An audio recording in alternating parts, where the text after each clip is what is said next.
Mesdames, Messieurs, pourquoi je combats le dictateur Sassou Nguesso, son système et sa France Afrique médiévale? C'est pour trois raisons essentielles. La première, c'est que je suis humain. Cela veut dire que j'ai déjà franchi certaines barrières qui sont celles de la raison, de l'esprit critique, de la conscience. Et n'oublions pas la transmission et la pratique des valeurs de liberté, de dignité, de justice, du but même de la condition humaine et voire existentielle. Oui, pour cette raison, je vous informe que je suis individu. Cela veut dire que j'ai ma liberté et ma dignité à défendre. Et celle des autres aussi. Je suis citoyen parce que j'ai des droits et devoirs envers l'humanité, la société, n'oublions pas aussi mon pays. Enfin, je fais partie de la composante du peuple congolais. Donc, j'ai quelque part un pouvoir. D'abord, peut-être électeur. Et puis, oui, un pouvoir aussi politique. Mesdames, Messieurs, peuple congolais. C'est pour cette raison que je combats le dictateur Denis Sassou Nguesso, son système et sa France-Afrique médiévale. Et pourquoi? Parce que je ne veux pas cautionner ou d'être complice de ce modèle de déshumanisme, du déclassement et de la décivilisation qui se déroule actuellement au Congo-Brazzaville. Mesdames, Messieurs, ce modèle n'est pas aménageable. En effet, le modèle de déshumanisme tel qu'il est pratiqué par le dictateur Denis Sassou Nguesso, son système et sa France-Afrique médiévale est contre la raison, la contradiction, l'intelligence, la conscience, les libertés, la dignité. Il est contre le caractère sacré de la vie humaine, contre le droit, contre le respect des règles communes et des institutions. Ce modèle est dans la négation de la mémoire commune et du but même de la condition humaine, c'est-à-dire l'eau insalubre est déjà empoisonnée, il n'y a pas de sécurité publique, mais d'insécurité publique. Il n'y a pas de justice, mais d'injustice généralisée. Il n'y a pas de pouvoir d'achat, mais de pouvoir souffrir. Il n'y a pas de cadre de vie, mais de cadre d'indignité. Il n'y a pas de mobilité, mais simplement d'immobilité. Pas d'éducation, mais d'acculturation et d'aliénation de masse, etc. Mesdames, Messieurs, je ne veux pas être entraîné, conditionné, ni sous emprise d'ailleurs, de la sauvagerie et de la barbarie. Je ne veux pas prendre part à ces repères antisociaux et criminogènes. Mesdames, Messieurs, imaginez-vous un seul instant que vous êtes au pouvoir ou dans un pouvoir ou au quotidien. On ne pense qu'à suturer, organiser et coordonner la terreur, la violence, la barbarie, les intimidations, les arrestations arbitraires, les disparitions suspectes ou forcées, les emprisonnements, les empoisonnements et n'oublions pas les homicides involontaires ou volontaires. C'est-à-dire, homicide involontaire égale meurtre, homicide volontaire égale assassinat. On organise le vol est bien mal acquis. La bêtise et la médiocrité. Mesdames, Messieurs, bref, je ne veux pas servir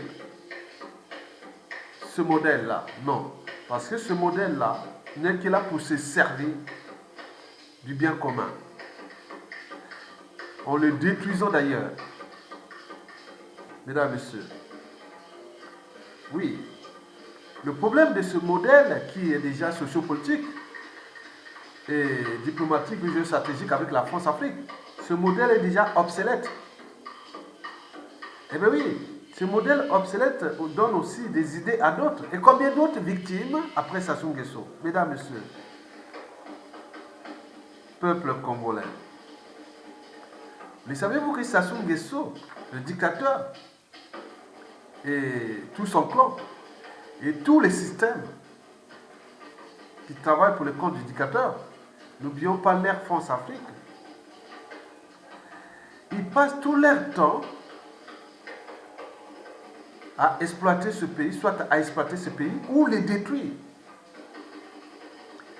Ils passent tout leur temps à traquer ou chercher à assassiner tous ceux qui osent dire non à ce régime. Donc comme ce n'est un fait d'entraînement et de conditionnement, d'autres aussi dans la tête, ils pensent que c'est le modèle de société ou d'humanité, c'est comme ça. Parce que j'en ai beaucoup qui pensent que ce que Sassou Nguesso fait là, c'est bien. Donc demain, il y aura un autre qui va être pire que Sassou Nguesso. Je vais éviter ça. Parce que toute chose a un début, une fin.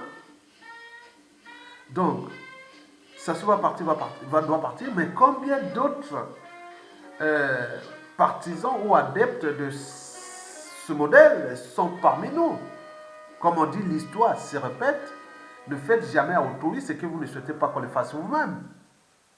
Donc nous sommes là pour lancer des alertes et éveiller surtout les consciences des uns et des autres du danger qui est déjà en cours.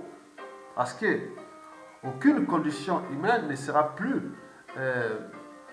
digne tant que Sassou Nguesso est là. Après lui, combien d'autres victimes? C'est ça le danger. Aucune condition sociale ni humaine ne sera plus stable tant que Sassou Nguesso est là. Mesdames et messieurs, donc le risque d'acharnement est grand contre ce clan parce que Sassou n'a pas eu de monopole de faire ça. Mais ce n'est pas que le monopole, ça a donné des idées à plein d'autres. Je vous le répète que c'est des idées. Sassou n'est pas arrivé comme ça par hasard. Il y a eu des dictateurs comme Sassou Nguesso. Nous avions des Sassou Nguesso puissance 10 en dormance. C'est ça qu'il faut comprendre. Donc, surtout, les risques d'acharnement contre le clan du dictateur Sassou Nguesso est grand. Donc, il faut qu'ils prennent conscience du danger qui les guette. Ils ont eu le temps de détruire tout le monde, mais les autres, ils auront le temps peut-être que les détruire. Donc, le coût investissement, de règlement de comptes, de contentieux historique et tout compagnie, est moindre par rapport à ce qu'ils ont fait sur tout le peuple congolais. Mais là, c'est les gens qui se préparent sur une poignée d'individus. Mesdames et messieurs, il faut que j'alerte le clan Sassou Nguesso. Vous êtes en danger. D'abord au plan administratif, après vous.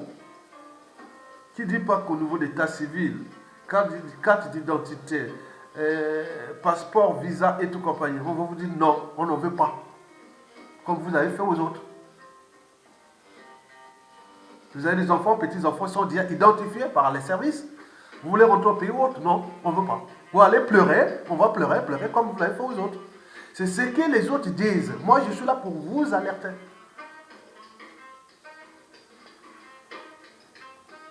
Au plan politique, pareil. On veut même qu'on n'entend plus Sassou et Nguesso au nom politique au Congo. Tout ce qui est lié à Sassou ou Nguesso, on ne voudrait même plus entendre au Congo. C'est une parenthèse d'histoire parce qu'ils sont venus détruire ce pays. Donc, vous imaginez. Donc, n'oublions pas les nuisances économiques, déjà vos biens mal acquis, qui seront déjà récupérés, et tout compagnie. Bon, voilà. Donc, parce qu'il y a trop de mots que vous avez engendrés. Les mots, c'est M-A-U-X.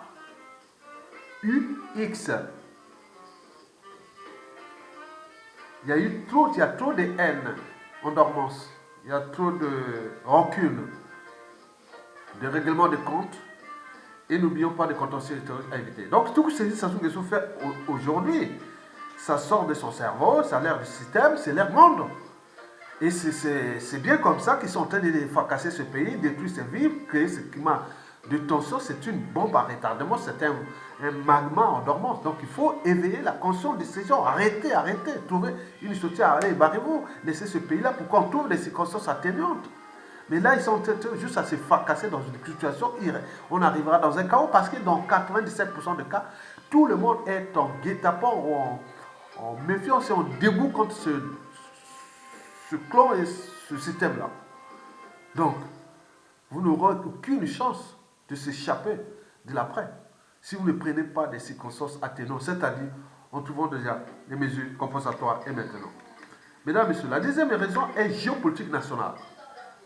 Vous savez que le dictateur Denis Sassou Nguesso est du Nord Congo. Par la géographie géopolitique, c'est du Nord Congo.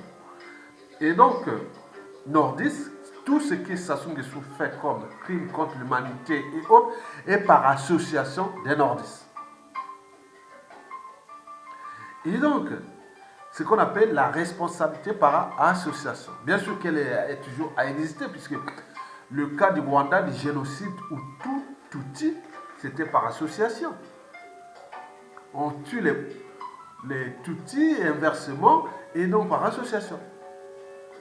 Sassou Nguesso a tué dans le Nord en 1987 avec les Kongono, et puis dans le Pool en 1997 à 2002, puis 2016, c'est par association. On va chercher un individu et on va massacrer toute une population parce qu'il appartient à telle tribu.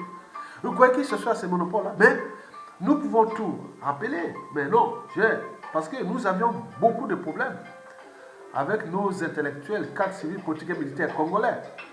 Bien sûr, certains, quand ils vivent ici en Occident, ils sont comme s'ils vivaient en Afrique. Et quand ils vont en Afrique, ils vivent comme s'ils étaient en Europe ou en Occident.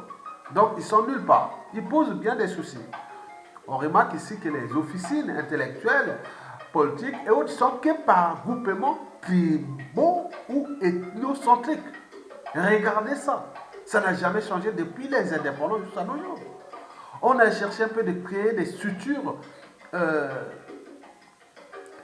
soit-disant comme ici en Occident, en France, quand les associations se regroupent, on ne sait même pas, vous venez de où? Ah, je viens de Marseille. Ah, vous venez, ah, je viens de Bordeaux. Ah, je venez où? Ah, je viens de Reims. Ah, vous venez où? Ah, je viens de Brest. Ah, vous venez où? Ah, je viens de Besançon. Ah, vous venez où? Ah, moi, je viens de Limoges. Ah, bon, vous venez où? Toulouse. Ah, vous venez d'où? Ah, je viens de Lille. Ah, oui, vous venez où? Ah, moi, je viens de Perpignan. De Nice. Bon, donc c'est comme ça, c'est tout. Mais nous, on dit, ah, vous venez où? Ah, je viens de telle tribu. Comment vous réfléchissez au 21e siècle au terme?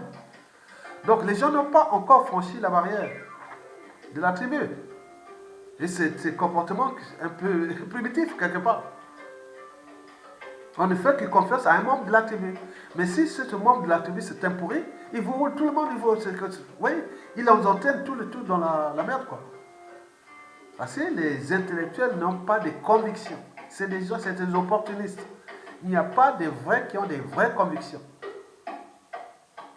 Il n'y a pas. C'est rare.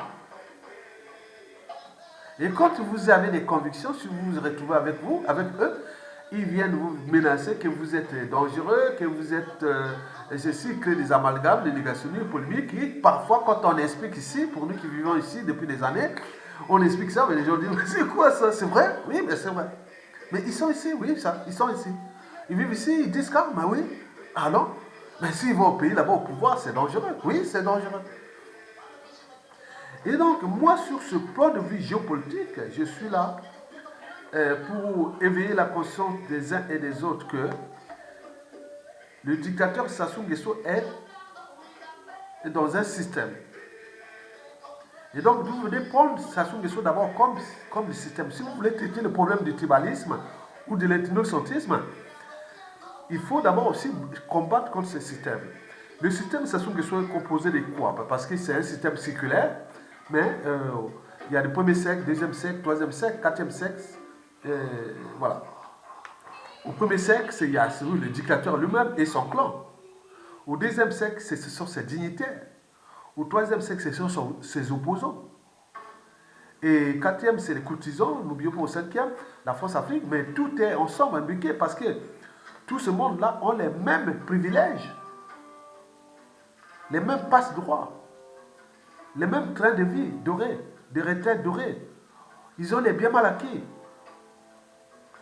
Ils sont même partis des mêmes loges franc-maçonniques. Donc ils ont des secrets ensemble. Et donc ils partagent les mêmes conflits d'intérêts, les mêmes agendas, plans cachés contre le peuple. Ça se voit depuis 2015 déjà. Ils étaient là, regardez les dignitaires du nord au sud, de l'est à l'ouest. Sassou est certes tribaliste, bien sûr, puisqu'il a pris toutes des responsabilités stratégiques. Il a donné à son clan ou à sa tribu. Mais le reste, c'est les gens qui sont du système, ils sont tous du système du nord au sud, de l'est à l'ouest, sinon Sassou ne serait pas encore là au pouvoir, si ça n'était qu'Omboshi. Donc ils sont des alliés partout, partout. Donc arrêtez de tuer les amalgames. Et dire par exemple, Aya, Tonga, bon, ben, il est du nord, donc Sassou du nord, c'est égal, Sassou égale ceci, donc je deviens suspect, je deviens ceci. Vous avez vu les vidéos que j'ai faites. On a dit que je suis le dangereux du Sud Congo, et puis appelons le dangereux de la diaspora, et les dangereux. Donc, quand on explique ça, les intelligences ici, donc ça, on dit non, mais c'est quoi? C'est oui. Ils sont où? Donnez-nous les noms. Moi, j'ai montré certains noms. Hein. Ceux qui sont là, j'ai montré leurs photos hein, à ces gens. Ils disent, ah, mais c'est lui. Oh, ben, mon Dieu, mais je le vois là. Ils regardent ce qui parlent, les vidéos. Ils disent, oh, mais c'est ces gens-là. Oui, mais c'est ça. Ils sont revenus au pouvoir après ça. Donc, moi, le but est de dire non, d'expliquer et d'éduquer, d'équilibrer même, de responsabiliser, d'apaiser que le problème de ça, ça ne tient pas le problème de nord, sud, est. Non. C'est un problème d'un système. Pendant les Yulou, Bassabadeba, Marien Kwabi, Yobi, Sassou Nguesso 1, puis Lissouba, et passons par Sassou Nguesso 2 ou 3 aujourd'hui, on aura peut-être d'autres. Quand vous êtes dans un système, vous ne regardez plus. Oui, c'est comme belle famille politique. Quand vous êtes marié avec une femme d'une autre tribu ou d'une autre race, vous ne verrez plus le racisme parfois. Parfois il est là, mais on dit non, mais sinon vous allez vous divorcer tout de suite. Puisque si on tient compte que, bon ben, il y a ces problèmes de tribu, que, ah tiens, il faut aller se marier à une femme de sa tribu, ce serait comme ça. Mais même vivre à l'étranger, on ne va pas vivre là. L'étranger, tous les Congolais qui vivent en Occident, ils ne sont pas dans leur tribu, répartis dans votre tribu. Pourquoi vous vivez chez les autres et vous... Non, non, il y a un problème. Ce paradoxe est là. Donc nous voulons dire que les gens ont des mentalités d'un autre monde, que nous ne pouvons plus cautionner ça. Nous ne pouvons plus cautionner ça. Donc nous devons apporter l'éveil de conscience, l'éducation, et autres, même au sein des intellectuels. Parce qu'au niveau de la population, il n'y a pas de problème. La population se mélange naturellement. Ce sont ces intellectuels, cadres civils, politiques, militaires, qui nous posent bien des soucis. Ils ont laissé Sassou Nguesso au pouvoir. C'est eux qui sont en train d'accompagner Sassou Nguesso à casser ce pays. Et ils sont les premiers à créer des amalgames sur le peuple pour diviser le peuple. Nous ne voulons plus ça. Donc je combat Sassou Nguesso parce que, déjà sur le plan de vue géopolitique là, il a souillé l'image des nordistes. Aucun cadre nordiste comme moi, intelligent ou d'autres autres, on ne peut plus s'exprimer parce qu'on sait que par association au Congo, tout ce qui est du nord est avarié et criminel et tout ce qu'il a, vous connaissez. Et c'est dans les consciences ce qu'on dit, ce que vous ne saviez pas. Donc moi, Sassou Nguesso doit dégager pour laisser cette liberté à ces intelligences du Nord qui vont s'affronter avec des intelligences du Sud pour construire l'histoire nationale.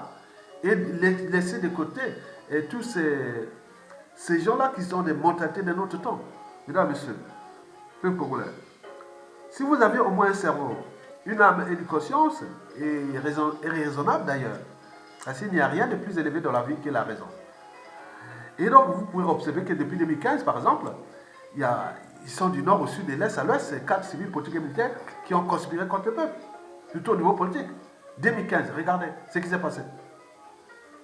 En 2015. Puis en 2016, ça serait passé. À cause de qui? S'il y avait des ça, ils devraient structurer comme en Algérie ou ailleurs. Et voilà, ils n'ont pas fait. Ils servent à quoi? Donc. Et ces gens-là, demain, ils vont dire, oh oui, je vais être président, je vais être avec vous. Non, on va colporter les mêmes erreurs. Et ça ne s'arrête pas. Nous voulons s'affranchir de ces colporteurs des erreurs du passé. Et vous voyez, Jean-Marie Michel Mokoko, et aussi, qui l'a trahi. Et je l'ai fait une vidéo là, on m'a dit que bon, maintenant les Boao et les Anatole Limbongo Ngoka, ils sont en train de conspirer contre Mokoko. Sous le compte de Mboulou et de Sassou Nguesso. C'est le paradoxe, mais plutôt ils sont énormes. Donc, prenez votre conscience. Donc, demain, ça sera pareil. Donc, il faut arrêter qu'on soit dans la récurrence des mêmes erreurs, des mêmes comploteurs et des mêmes gens-là, parce qu'ils sont là, rien ne se crée, rien ne se perd, tout c'est ensemble. Vous savez qu'en politique, il n'y a jamais d'amis permanents ni d'ennemis permanents. Il n'y a que des intérêts permanents. Mais eux, ils ont placé que les intérêts particuliers au-dessus de l'intérêt général. Sinon, ça se serait depuis 2015 à nos jours, mesdames et messieurs. Donc, nous devons éviter que les gens continuent à jouer ces amalgames de géopolitique. Voilà, c'est des nordistes, c'est des nordistes. Hier, c'était l'Ibolek. Non, non, non, non, non. Donc, nous restons dans ce truc-là. Nous devons sortir là. Mais avec la réforme des institutions nouvelles et des modes de représentation du pouvoir autres qui vont arriver. Donc, d'où l'enjeu de mettre ces trucs qui sont hors d'état de nuit pour que nous repensons une nouvelle nation. Mesdames et messieurs, peuple congolais. La troisième et dernière raison, ben oui, moi je veux transformer la France-Afrique. Elle est aujourd'hui médiévale, c'est-à-dire moyenâgeuse, comme au Moyen-Âge, entre le 9e et le 14e siècle, après Jésus-Christ.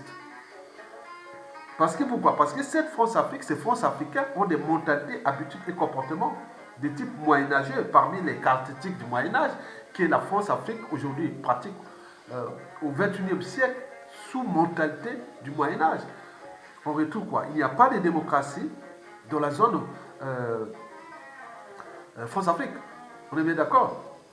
Nous sommes l'auberge des dictateurs du continent, la zone France-Afrique. L'auberge des dictateurs du continent, 2 tiers des dictateurs. Liberticides, antidémocratiques, antisociaux, criminogènes, néo-esclavagistes, néo-colonisateurs. Ils sont même d'appropriation de leur pays comme leur propriété privée. Et qu'ils ils font venir l'oligarchie politico-affairiste comme. C'est même l'oligarchie politico-affairiste française a pris la France comme leur compagnie d'assurance. Ils arrivent là-bas en tant que blancs. Ils viennent s'enrichir, conseiller des Sassou, conseiller technique, autres. Ils repartent avec des magots énormes. Ils viennent construire leur patrimoine privé. D'autres pour les financements des partis politiques ou des pas de droit et tout compagnie. Vous voyez ça? C'est un acharnement, cette France-Afrique-là. Donc il n'y a pas de démocratie. L'auberge. Nous voulons qu'elle se transforme comme le fut les cas, comme les cas de côté anglophone d'Afrique, où il y a des alternances politiques tout le temps. Mais là, c'est une zone sans espoir. Sans lendemain à construire, ni futur à édifier l'Afrique francophone. Mesdames et messieurs, le Moyen-Âge en France-Afrique, il est là, même au niveau de la justice. Vous savez que quand vous comparez ici, tous ceux qui luttent contre Sassou Nguesso, par exemple, ici en France, comparé à d'autres pays, par exemple, anglophones, la France est le siège de la France-Afrique. Et donc, vous verrez qu'un Congolais qui lutte contre la dictature de Sassou Nguesso a un procès en cours. Moi, j'ai été passé 4 fois chez la police pour les dépositions de plaintes des gardes du régime et 2 procès en cours.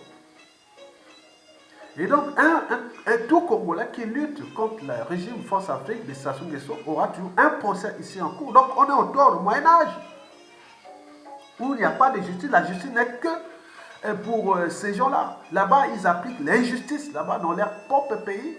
Et ils viennent nous charger ici, dans les sociétés constituées, pour nous attaquer encore, pour nous assigner en justice. Et la France n'est pas capable, parce que soit tout prétexte des intérêts vitaux stratégiques de la France. Il s'agit bien sûr d'un suicide collectif.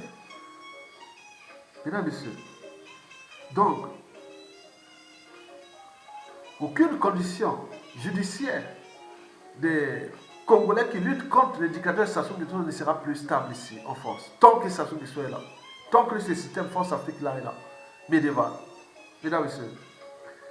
La troisième caractéristique de ce Moyen-Âge là, c'est l'Inquisition. L'Inquisition est là. La France-Afrique envoie des bourreaux pour chercher à nous assassiner. Quand on parle de bourreaux, les bourreaux, on pense tout naturellement au Moyen-Âge. Nous avions des bourreaux, on a eu à assassiner beaucoup de résistants ici sur la place de Paris. Donc moi-même aussi, en 2019, et il y en a plein d'autres qui sont dans leur plan. Donc vous imaginez ça? Quelle idée vous donnez aux autres? Et après que Sassou ne sera plus là, tous ces services que Sassou utilise de l'État, il y aura aussi ceux qui vont prendre le plan de Sassou. Et contre tous ces moyens colossaux d'État, les renseignements intérieurs, extérieurs, services secrets, justice, diplomatie et autres, les sbires, tout ça, les criminels, les tueurs à gaz, si on tombe sur un malade qui veut régler ses comptes avec ces anciens-là, il peut faire comme Sassou Nguesso l'a fait. C'est ça les dangers. N'oublions pas la sorcellerie. La sorcellerie est faite en zone France-Afrique parce que, il faut le dire que l'eau empoisonnée un salut pour la conservation des terrains, on fait de la domination soi-disant, mais il s'agit bien sûr des affaires criminelles. Donc on empoisonne l'eau par des drogues de synthèse qui sont liées à la soumission pour que oui, c'est le GSB, hein, les drogues du violeur, ils ne peuvent plus bouger, ils sont là, ils ne peuvent plus contester, se révolter et autres. Ça souhaite travailler pour ça. C'est la sorcellerie, comme au Moyen-Âge. Mesdames et messieurs, résultat. Je vous dis qu'il s'agit bien sûr d'un suicide collectif. Et nous devons éviter ça. Et pour éviter ça, donc nous sommes là pour éveiller les consciences des uns et des autres. Que la France-Afrique doit se transformer. Il y a des retours d'espérance, comme l'Angleterre l'a fait. Plus de démocratie, d'alternance politique, il n'y a pas de monnaie coloniale là-bas, il n'y a rien là-bas. On a vu l'Allemagne depuis les années 20, on a vu par le Portugal, il n'y a plus là-bas, rien. Mais ils sont toujours là-bas en Afrique. Mais pourquoi la France continue-t-elle à entretenir ces monstres-là? Donc nous étions là pour éveiller la conscience des uns et des autres que mon combat est bien structuré, bien organisé et bien positionné. Responsabiliser et transformer. Et donc c'est ce que je suis en train de faire dans ma modeste contribution pour ce Congo qui aujourd'hui souillait, mais qui il va certainement se réveiller. Et nous le savions d'ailleurs. Merci beaucoup.